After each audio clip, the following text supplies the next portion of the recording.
मित्रों, आपने भी देखा होगा कि पूजा पाठ करने वाले लोगों की जिंदगी बुरे काम करने वालों की तुलना में काफी कठिन होती है। ये आपने निश्चित रूप से सोचा होगा, इसलिए चलिए आपको इसका रहस्य बताते हैं। चलिए आपको पुराणों में वर्णित एक कहानी सुनते हैं जो आपको बताएगा कि हर जीव को उसके काम के अनुसार फल मिलता है। अगर कोई अच्छे काम करता है तो उसे अच्छे फल मिलते हैं और बुरे काम करने वाले दुखी होते हैं। श्री कृष्ण ने बताया कि एक गांव में दो आदमी रहते थे। एक बहुत धार्मिक था और हर दिन मंदिर जाकर भगवान की पूजा करता था, लेकिन दूसरा आदमी जो नास्तिक था हर दिन मंदिर जाता था और अपने पति से धन चुराकर जूते, चप्पल और दाल खरीदता था। एक दिन गांव में भारी बारिश हो रही थी और मंदिर में एकमात्र पुजारी था। नास्तिक आदमी मंदिर गया और सब कुछ चुराकर वहां से चला गया। उस समय एक आस्तिक व्यक्ति भी मंदिर गया और भगवान की पूजा करने लगा। मंदिर के पुजारी ने उसे उसी समय देखा और उसे चोर समझा।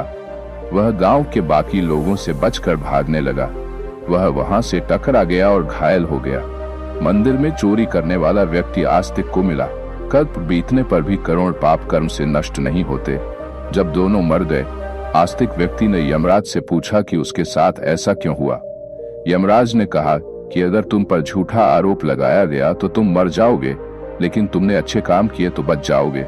यमराज ने कहा कि उसके भाग्य में एक राजा बनना लिखा था, लेकिन उकसे ने अपने पापों के कारण वह सिर्फ एक छोटे से चोर बन गया। मित्रों, शास्त्रों में कहा गया है कि पाप कर्म के बिना भोगे गए करोड़ों का नाश नहीं होता।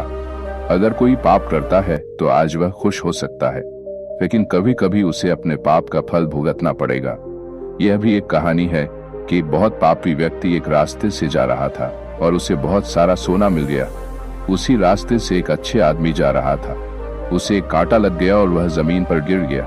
उस स्थान पर कुछ लोगों ने सोचा कि यह बहुत गलत हुआ और दोनों आदमियों की कुंडली ले जाकर एक पंडित को दिखाई। पंडित ने कहा कि पापी व्यक्ति का भाग्य राजा बनना था, लेकिन उसके पाप के कारण अब उसे सिर्फ इतना सोना मिला है। उस भले और धर्मात्मा व्यक्ति के जीवन का आज आखिरी दिन था, लेकिन उसके अच्छे कर्मों की वजह से वह बच गया। क्या बुरे कामों से बच सकते हैं? शास्त्रों में कहा गया है कि हर व्यक्ति को अपने अच्छे और बुरे कामों का परिणाम भुगतना होगा। नेक कामों से अच्छे फल मिलते हैं और बुरे कामों से बुरे फल मिलते हैं। हमें अच्छे और बुरे दोनों कामों का परिणाम भोगना होगा। भगवान श्री कृष्ण ने भगवद गीता में कहा कि कर्म की गति को समझना आसान नहीं है। इसका अर्थ यह है कि यह समझना बहुत मुश्किल है कि किस जन्म में हमने क्या किया है और उसका क्या फल मिलेगा।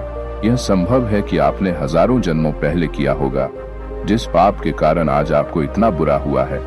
इसके अलावा आप शायद अनजाने में कुछ गलत किया हो जिसके बारे में आपको पता नहीं है। क्या धोखा देकर किए गए पापों का परिणाम मिलता है?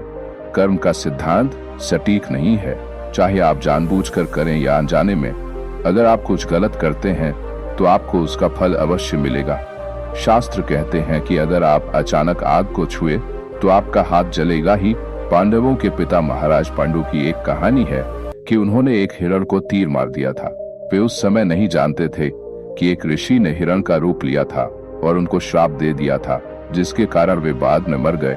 शास्त्रों के अनुसार क्षत्रिय राजाओं को शिकार करने की अनुमति थी और हिरण को मारना कोई पाप नहीं था, लेकिन पांडु को पता नहीं था कि वे एक ऋषि थे, इसलिए उन्हें इतना बुरा श्राप मिला कि वे मर गए। पाप से बचने के लिए क्या करें?